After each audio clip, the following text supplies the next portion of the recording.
بسم اللہ الرحمن الرحیم۔ تیسرا باب، وادی برہوت سے قیامت تک۔ کوہ برہوت نظر آنے لگا۔ دن گزرتے جا رہے تھے اور ہمارا سفر جاری تھا۔ طولانی سفر کی تھکن، جھلسا دینے والی گرمی، ناقابل بیان شدید پیاس، زخمی پیر، تھکاوٹ سے چور بدن اور اس سے بھی زیادہ اذیت ناک کردار جیسا انتہائی بدبودار ہم سفر، یہ وہ سب تکالیف تھی جن میں مبتلا تھا۔ میں نے کردار سے التجا کرتے ہوئے کہا، اگر تمہارے لیے ممکن ہے تو تم کچھ کر سکتے ہو تو ذرا میری حالت پر رحم کھاؤ اور میری بے پناہ پیاس اور تھکن دور کرنے کا سامان کرو۔ اس نے اپنے ہاتھ سے ایک جانب اشارہ کرتے ہوئے کہا، اس طرف دیکھو۔ جب میں نے اس طرف نگاہ دوڑائی تو کافی فاصلے پر مجھے ایک بہت اونچا پہاڑ دکھائی دیا جو ہمارے آگے ایک دیوار کی مانند دکھائی دے رہا تھا۔ کردار نے کہا، اے پیارے ہم سفر، یہ بات تم جانتے ہو، جہاں پہاڑ ہوتا ہے وہاں پانی بھی موجود ہوتا ہے۔ ذرا تیز چلو تاکہ ہم جلد از جلد اس پہاڑ کے قریب پہنچ جائیں اور وہاں جا کر تمہیں گرمی سے بھی چھٹکارا مل جائے گا اور تمہاری پیاس بھی بجھ جائے گی۔ میں جیسے جیسے اس پہاڑ کے قریب جا رہا تھا اس کی بلندی اور سختی نمایاں ہوتی جا رہی تھی۔ کردار نے کہا، ہماری آخری منزل وادی برہوت اسی پہاڑ کی دوسری جانب واقع ہے۔ اس دنیا کے اول سے لے کر اب تک تمام گناہگار اسی وادی میں رہ رہے ہیں۔ اس کے بعد قیامت تک آنے والے گناہگاروں نے بھی اسی وادی میں پہنچنا ہے۔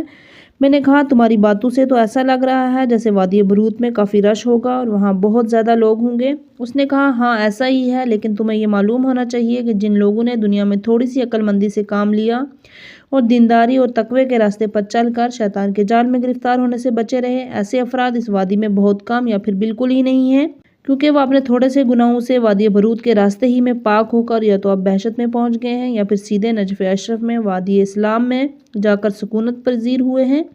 وادی برہوت میں تمہیں اپنے وہ تمام گناہگار دوست اور ہم نشین ملیں گے جو تم سے پہلے مر چکے ہیں، وہاں تمہیں دوبارہ ان کے ساتھ رہنے کا موقع ملے گا۔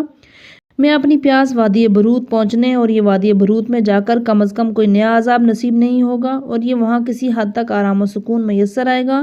جیسی سوچوں میں گم تھا، میں یہ بات بالکل فراموش کر بیٹھا تھا کہ اس بلند و بالا پہاڑ کو کیسے عبور کرنا ہے۔ میں نے کردار سے پوچھا، کیا وادی برہوت تک پہنچنے کے لیے ہمیں اس آسمان سے باتیں کرتے ہوئے بلند بالا پہاڑ کو پار کرنا پڑے گا؟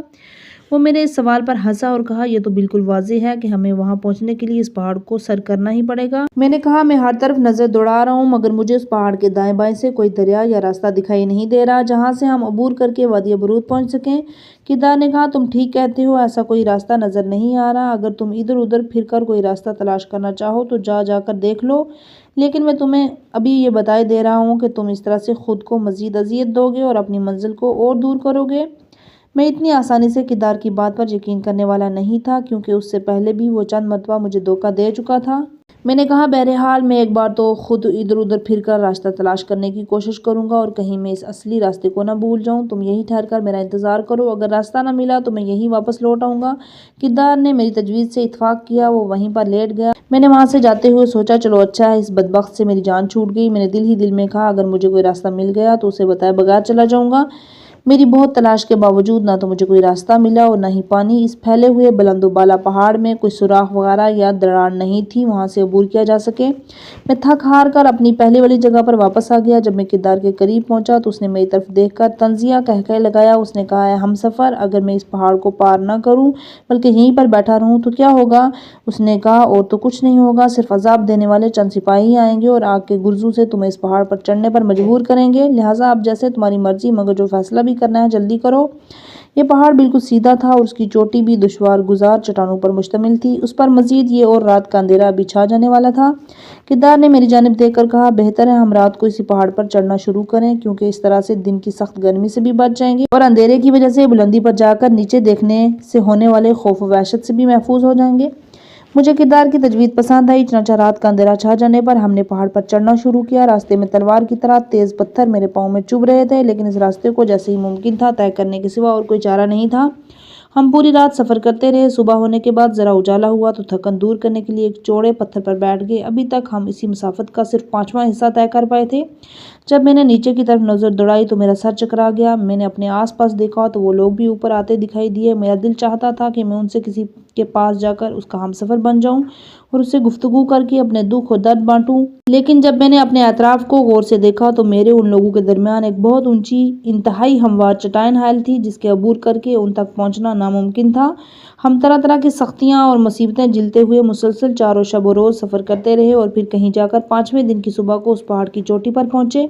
میں تھکن سے چور تھا، میرے زخمی پیروں سے خون جاری تھا، میں بے سود ہو کر ایک پتھر پر لیٹ گیا۔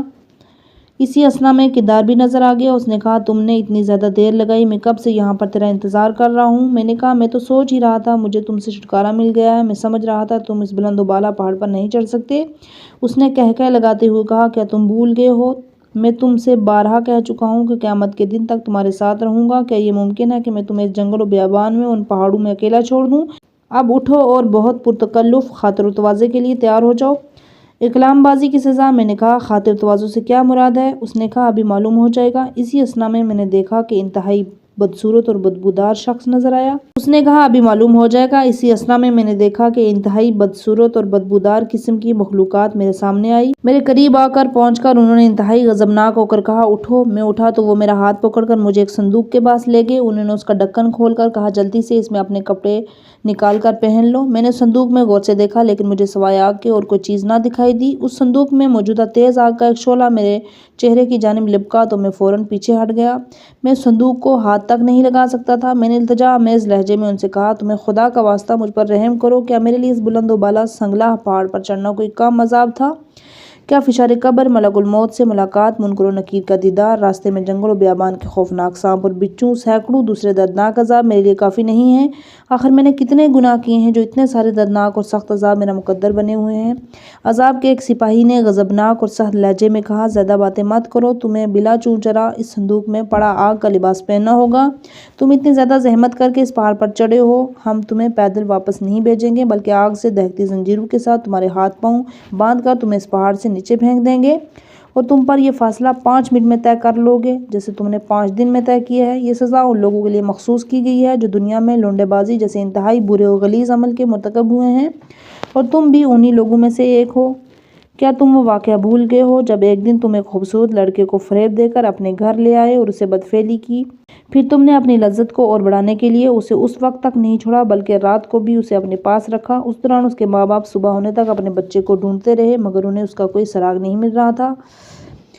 جب وہ بیچارہ لڑکا اپنے گھر پہنچا تو اس کے ماں باپ کو واقعہ کا پتہ چلا تو شرم کے مارے وہ ایک دوسرے سے آنکھ نہیں ملا پا رہے تھے۔ پھر انہوں نے اپنی عزت کو محفوظ رکھنے کے لیے اس شہر کو چھوڑ دیا اور نہ کسی معلوم مقام کی طرف چلے گئے۔ تمہیں یہ بات معلوم ہونی چاہیے کہ تم نے ابھی تک جتنے عذاب چکھے ہیں اس کے بعد بھی جو عذاب تمہارا مقدر بننے والے ہیں وہ اخروی عذاب کی ایک جھلک ہے، کیونکہ یہ عذاب تمہیں عالم برزخ میں مل رہے ہیں، اسی لیے اسے برزخی جہنم کہتے ہیں۔ تمہارے اصل عذاب کا اس وقت آغاز ہوگا جب قیامت کے دن خدا تعالیٰ کی عدالت میں تمہارے برے اعمال کا حتمی فیصلہ سنایا جائے گا۔ شریعت اسلامیہ کے مطابق اقلام بازی جیسے انتہائی برے فعل کی درجہ ذیل 4 میں سے کوئی ایک سزا ہے۔ اقلام کے مرتکب کے ہاتھ پاؤں باندھ کر اسے پہاڑ سے نیچے گرا دیا جائے جیسا کہ ابھی تمہارے ساتھ یہی ہونے والا ہے، اسے زندہ آگ میں پھینک دیا جائے، اسے کسی دیوار کے ساتھ کھڑا کر کے وہ دیوار اس پر گرا دی جائے، تلوار کی ایک ضرب سے اس کا سر تن سے جدا کر دیا جائے۔ اب تمہیں پتہ چل گیا ہوگا کہ تمہارا قصور کیا ہے، جلدی سے صندوق سے اپنا مخصوص لباس نکال کر پہن لو۔ میں خود پر قابو رکھ کر آہستہ آہستہ اس صندوق کے قریب گیا اور اپنا ہاتھ اس میں ڈالا۔ میرا ہاتھ ایسے برے طریقے سے جلا کہ میری چیخیں نکل گئی، میرے بدن کے تمام اعضاء چیخ و پکار کر رہے تھے۔ میں نے صندوق سے کوئی چیز نکالے بغیر ہاتھ باہر کھینچ لیے۔ جب عذاب دینے والوں نے یہ منظر دیکھا تو وہ غضبناک ہو گئے، انہوں نے اپنے آگ کے تعزیے مجھ پر برسانے شروع کر دیے۔ میں روتے ہوئے مسلسل چیخ و پکار کر رہا تھا، ان سے رحم کی اپیل کر رہا تھا۔ وہ کہہ رہا تھا تمہیں خدا کا واسطہ مجھے مت مارو، اب اس دفعہ میں لباس نکال لوں گا کیونکہ اس کے سوا کوئی چارہ نہیں تھا۔ ان کے تعزیے میرے سر اور چہرے پر برس رہے تھے۔ عذاب دینے والوں نے مجھے وہ آگ کا لباس پہنا دیا۔ یہ لباس اس قدر گرم تھا کہ فوراً میرے بدن سے چپک کر میرے بدن کا حصہ بن گیا۔ اس کے بعد جیسا انہوں نے بتایا میرے ہاتھ پاؤں کو زنجیر سے جکڑا، گھسیٹتے ہوئے ایک خطرناک ڈھلوان کے قریب لے گئے اور وہاں سے مجھے نیچے پھینک دیا۔ اس موقع پر کردار میرے قریب پہنچا، اس نے طنز آمیز مسکراہٹ کے ساتھ مجھ سے کہا زیادہ پریشان ہونے کی ضرورت نہیں ہے، میں پہاڑ کے دامن میں تمہارا منتظر رہوں گا۔ میں تیزی سے نیچے جا رہا تھا، اچانک میں انتہائی نوکیلی چٹان سے ٹکرایا جو ایک طرف سے میرے جسم میں داخل ہوئی اور دوسری جانب سے نکل گئی۔ یہ سرو کے درخت کی مانند چٹان تھی، اس کے ٹکرانے کی وجہ سے میرا بدن ٹکڑے ٹکڑے ہو گیا۔ مجھے ایسا درد ہوا جیسے بیان کرنا ناممکن ہے، اگر بیان کیا بھی جا سکے تو ہم اہل زمین کے ادراک کی حدود اس کی حقیقت کو نہیں پا سکتی۔ اس مقام پر 2 سپاہی موجود تھے، انہوں نے مجھے اس چٹان سے نکالا، دوبارہ نیچے کی جانب پھینک دیا، کچھ نیچے جانے کے بعد دوبارہ ایک اور چٹان سے ٹکرایا، اس سے بھی زیادہ بھیانک منظر وجود میں آیا اور یہ اتفاق کئی بار ہوا۔ میں تیزی سے نیچے کی جانب لڑک رہا تھا، اس دوران میرے چہرے کا گوشت رگڑ رگڑ کر اتر رہا تھا، لیکن کچھ دیر بعد دوبارہ بحال ہو جاتا۔ نیچے لڑکتے وقت مجھے یوں محسوس ہو رہا تھا کہ پوری کائنات انتہائی تیزی سے گھوم رہی ہے۔ اس دوران انتہائی نوکیلے پتھر میری آنکھوں میں پیوست ہو کر میرے سر کے عقبہ حصے سے نکل رہے تھے، جن کی وجہ سے مجھے بے انتہا درد ہو رہا تھا۔ میں بار بار اپنی اصلی حالت کو لوٹ آتا اور کوئی دوسرا پتھر پھر میری آنکھ میں پیوست ہو کر دوسری جانب سے نکل جاتا۔ یہ عمل مسلسل جاری تھا۔ نیچے گرتے ہوئے کئی بار میری ناک کسی مضبوط چٹان سے ٹکراتی تو میرا سر درمیان سے 2 ٹکڑے ہو جاتا۔ کبھی کوئی نوکیلا پتھر میرے ایک کان میں پیوست ہو کر دوسرے کان سے نکل جاتا۔ یہ عذاب اس پہاڑ سے نیچے جانے تک جاری رہا۔ آخرکار میں خون میں ڈوبا دیدہ بدن لیے پہاڑ سے نیچے پہنچا۔ شدید درد اور گہرے اور کثیر زخموں کی وجہ سے بے سود زمین پر پڑا ہوا تھا۔ اہل زمین، کاش تم ان عذابوں کی حقیقت کا ادراک کر سکتے، یہ کتنے دردناک ہیں۔ تم سے تو معمولی سا جلنا یا مچھر کا کاٹنا برداشت نہیں ہوتا اور تم اس کی تکلیف پر درد و تکلیف سے پاگل ہو جاتے ہو۔ اگر تم ذرا بار اس دنیا کے عذاب کو یاد کرو تو کبھی بھی گناہ کی چند لمحوں کی لذت سے اپنا دامن آلودہ نہ کرو۔ میری آنکھیں کھلی تو کردار میرے سرانے کھڑا تھا، لگتا تھا وہ وہاں میرا انتظار کر رہا تھا، میرے گرنے کا منظر بھی دیکھ رہا تھا۔ اس موقع پر اس نے کہکہے لگاتے ہوئے کہا، زیادہ پریشان ہونے کی ضرورت نہیں ہے، وادی برہوت اب زیادہ دور نہیں ہے، تم اسی مقام سے اپنی آخری منزل کو دیکھ سکتے ہو۔ میرے گلے، آنکھوں اور کانوں سے خون بہہ رہا تھا۔ آتشی لباس کی شدید حرارت کی وجہ سے نہ تو میں کچھ دیکھ سکتا تھا نہ سن سکتا تھا۔ مجھے ٹھیک ہونے میں کافی عرصہ لگا اور رفتہ رفتہ میرے زخم ٹھیک ہو گئے۔ اس کے بعد کردار نے کہا، اب تم ٹھیک ہو چکے ہو، لہٰذا ہمیں فوراً اپنے سفر پر روانہ ہونا چاہیے، کیونکہ ابھی کافی فاصلہ طے کرنا باقی ہے۔ ہمارے اطراف میں خشک و بے آب و گیا وسیع چٹیل میدان تھا، جس میں سورج کی تیز دھوپ نے سراب کی صورت بنائی ہوئی تھی۔ اغلام بازی کے گناہ پر عذاب کی شدت، ان تمام باتوں کے باوجود میں قدرے خوش تھا اور سوچ رہا تھا، شاید میری سزا پوری ہو چکی ہے۔ میں نے جلدی اٹھ کر کردار سے کہا، جانے کے لیے تیار ہوں، میں جلد از جلد اس منحوس علاقے سے نکلنا چاہتا تھا۔ مجھے کیا خبر تھی کہ ابھی اس سے بھی زیادہ خطرناک علاقوں سے مجھے گزرنا تھا اور بہت سے عذاب دینے والے اور عذاب سہنے والے افراد کو دیکھنا ہے۔ ہم دراصل ایک بہت سی خطرناک بلاؤں اور مصیبتوں سے پورے علاقے کی طرف جا رہے تھے، ایسی جگہ جہاں صرف خدا کے قہر کی فرمانروائی تھی، ایسی جگہ جہاں اللہ کے فرشتے آگ کے تعزینے لیے مجھ جیسے گناہگاروں کے منتظر تھے۔ ہم اس سرزمین سے کئی کلومیٹر دور تھے۔ انتہائی غلیظ بدبو آنے لگی، یہ بدبو انسان کو بے حال کر دینے والی تھی۔ جیسے جیسے ہم آگے جا رہے تھے بدبو کی شدت میں اضافہ ہوتا جا رہا تھا اور مختلف آوازیں آنا بھی شروع ہو گئی تھی۔ اس علاقے میں پہنچ کر میں نے کچھ لوگوں کو دیکھا جو خود میری طرف مختلف اقسام کے عذابوں میں گرفتار تھے۔ وہ مسلسل چیخ چیخ کر کہہ رہے تھے، ہم جل گئے، ہم راکھ ہو گئے، کوئی ہے جو ہماری مدد کرے، ہمیں مارو تاکہ ہمیں اس عذاب سے نجات مل جائے۔ لیکن کوئی شخص ان کی فریاد سننے والا نہیں تھا، نہ کوئی اس کی باتوں پر دھیان دینے والا تھا۔ نہ کسی کو ان کی باتوں پر دھیان دینے کی فرصت تھی۔ ان میں ہر شخص آگ کے ایک تابوت میں بند تھا، جس کی 6 اطراف سے بڑی بڑی کیلوں کے ساتھ بند کیا گیا تھا۔ ان کیلوں پر زور زور سے ضربیں لگائی جا رہی تھی تاکہ وہ ان تابوتوں کے اندر دبا دیے جائیں۔ آگ کی شدید حرارت کی وجہ سے ان کا پسینہ تابوتوں کے تختوں سے باہر نکل رہا تھا۔ اس پسینے سے اٹھنے والی انتہائی غلیظ بدبو پورے علاقے میں پھیلی ہوئی تھی۔ اگر پسینے کا ایک قطرہ اس دنیا میں گرا دیا جائے تو کئی قومیں ہلاک ہو جائیں گی۔ میں نے کردار سے پوچھا، ان بدبختوں نے ایسا کون سا گناہ انجام دیا ہے جس پر انہیں اتنا دردناک عذاب دیا جا رہا ہے؟ اس نے کہا، اس جگہ پر 2 قسم کے لوگ عذاب میں مبتلا ہیں، ایک وہ لوگ جو تمہاری طرح دنیا میں اغلام بازی جیسے گناہونے فعل کا ارتکاب کرتے تھے، اور دوسرے جو زناکار جو مقام پہانہ سے زنا کے مرتکب ہوئے تھے۔ کردار کی ایک اغلامی سے بات چیت۔ میں نے کردار سے کہا، ان میں سے کسی ایک سے ان کے اصل کردار کے بارے میں کچھ تفصیل دریافت کرو تاکہ میں ان کی حقیقت کے بارے میں پوری آگاہی حاصل کر سکوں۔ کردار ان لوگوں کے قریب پہنچا اور کہا، کیا اتنا گھناؤنا عمل انجام دیتے ہوئے تمہارے دل میں خدائے بزرگ و برتر کی ذات سے شرمساری پیدا نہیں ہوئی؟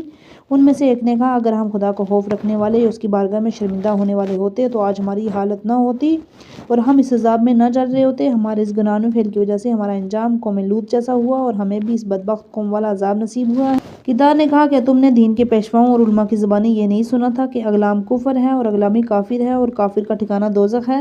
کیا تم نے رسول خدا صلی اللہ علیہ وآلہ وسلم کی حدیث نہیں سنی، جو شخص کسی نوحیز لڑکے کا شہوت کی نیت سے بوسہ لے، خداوند متعال قیامت کے دن اس کے منہ میں آگ کی لگام ڈالے گا؟ جب شہوت سے ایک بوسے سے لینے کی اتنی سخت سزا مقرر کی گئی ہے تو بدفعلی کی کتنی بڑی سزا ہوگی؟ اس کی سزا کے متعلق تو خود خدا ہی بہتر جانتا ہے۔ اس شخص نے کہا، اے بندہ خدا، ہمیں اس سے زیادہ مت جلاؤ، ہمیں اور شرمندہ نہ کرو۔ ہم سب کچھ جانتے تھے، لیکن کیا کریں، ہم اپنی ہوائے نفس اور شیطان کے بہکاوے میں آگے تھے۔ کردار نے پوچھا، تمہیں کتنا عرصہ پہلے یہاں لا کر قوم لوط جیسی فاسق اور بدکردار قوم کے ساتھ ہمنشین کیا گیا ہے؟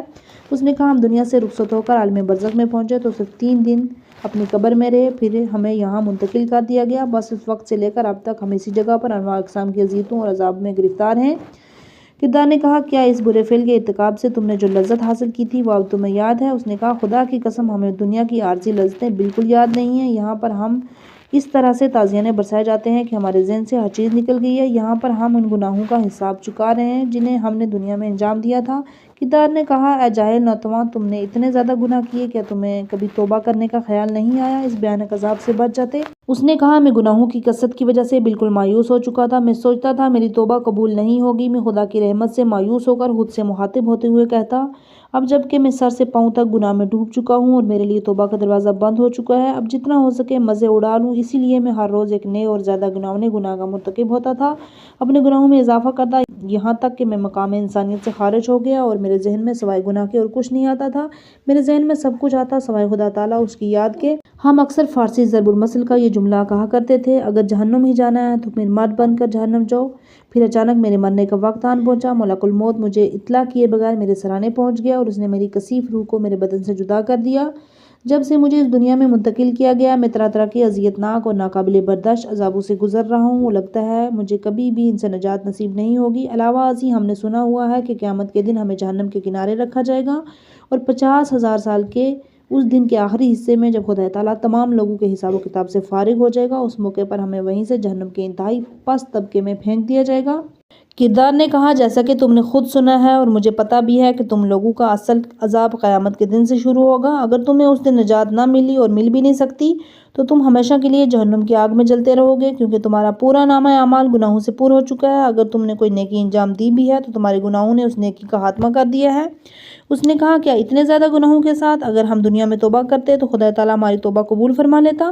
کردار نے کہا، کیوں نہیں، وہ یقیناً تمہارے اتنے زیادہ اور عظیم گناہوں کے باوجود تمہیں بخش دیتا، کیونکہ خدا تعالیٰ اپنے حبیب کو مخاطب کرتے ہوئے فرماتا ہے، اے میرے حبیب، میرے گناہگار اور روسیہ بندوں کو اس حقیقت کا مزہ سنا دو کہ اگر تم اپنے گناہوں سے توبہ کر لو تو میں تمہارے گناہوں سے چشم پوشی کر لوں گا۔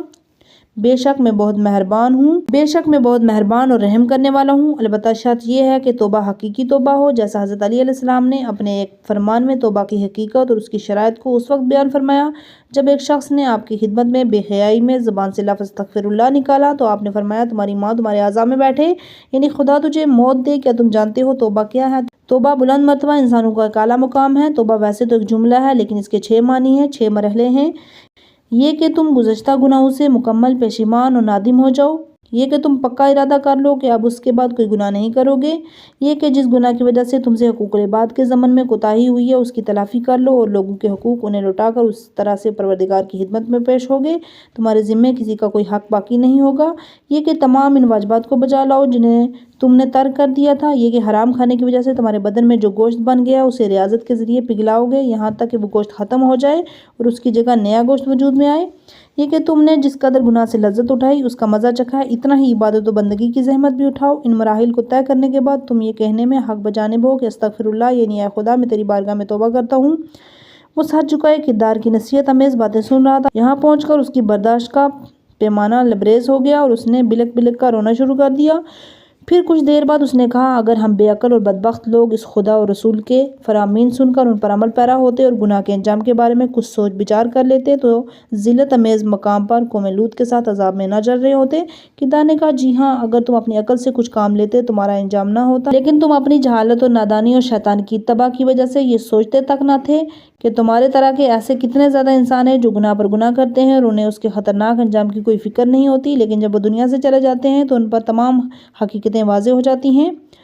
دلدل والا راستہ۔ اس گفتگو کے بعد کردار نے کہا، جلدی سے چل پڑو، ہمیں فوری طور پر اس علاقے سے نکل جانا چاہیے۔ چنانچہ ہم وہاں سے چل پڑے۔ ابھی ہم چند قدم آگے گئے ہوں گے ہمیں ایک لمبا راستہ نظر آیا، اس راستے کے دونوں طرف تا حد نظر بندر کی شکل کے جانور نظر آ رہے تھے۔ یہ اصلی بندر نہیں تھے بلکہ در حقیقت انسان تھے، کیونکہ ان کے جسم پر نہ تو بال تھے نہ ان کی دم تھی۔ انسانوں کی طرح 2 پاؤں پر چل رہے تھے، ان کی شرمگاہوں سے ابلتا ہوا خون اور غلاظت نکل رہی تھی۔